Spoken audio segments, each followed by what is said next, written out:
en beveiligd tegen alle onrust.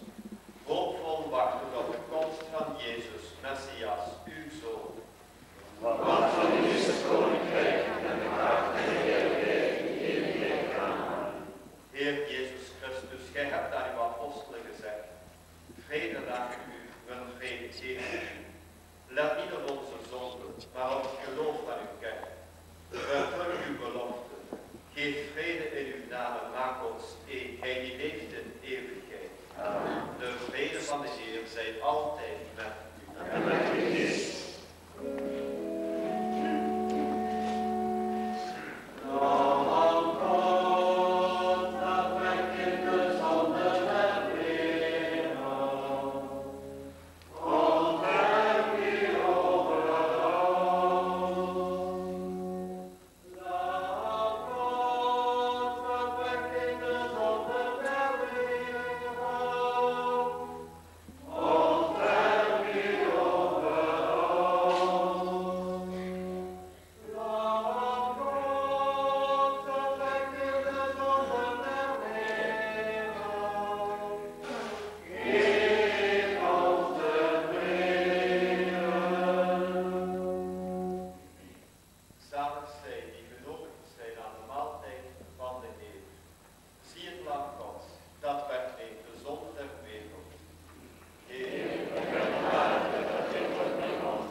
Wij zullen met 4 personen de heilige communie uitreiken.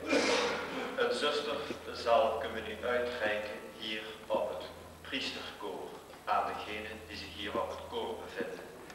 En mogen we ook vragen dat degenen die in de middengang staan voor het portaal, dat zij zich ook even begeven tot op het koor hiervoor om de heilige communie te ontvangen. Zo komt de middengang vrij en kunnen wij rustig aan de mensen in de kerk de heilige communie uitreiken. De diaken zal de heilige communie uitreiken in het portaal en desgevallend voor de mensen die nog buiten zich bevinden. Voor wat de mensen hier in de kerk verder betreft vragen we dat we eerst de communie zouden uitreiken aan de groep die zich bevindt voor het altaar van onze lieve vrouw van rust. Dat die kant dus rustig blijft zitten, omdat iedereen uit de rij kan schuiven, in de middengang de communie kan ontvangen en terug in de rij schuiven.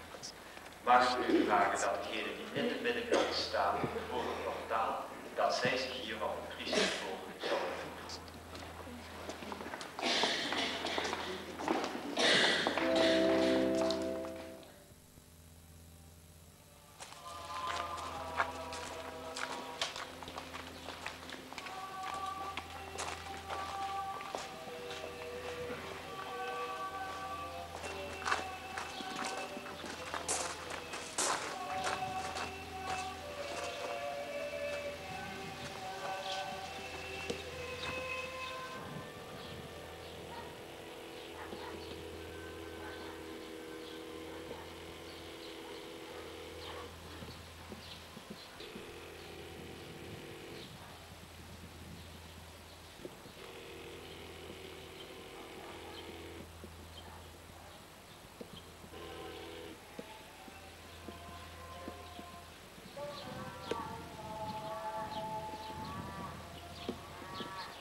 Ja, ik hoor het, ik ben er nog jong.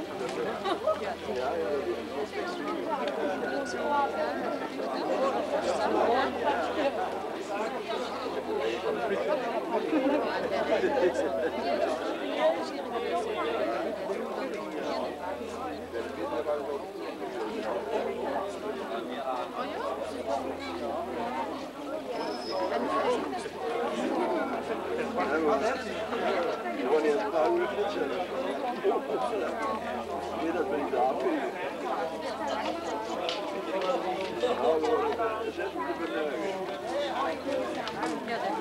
Voor erbij.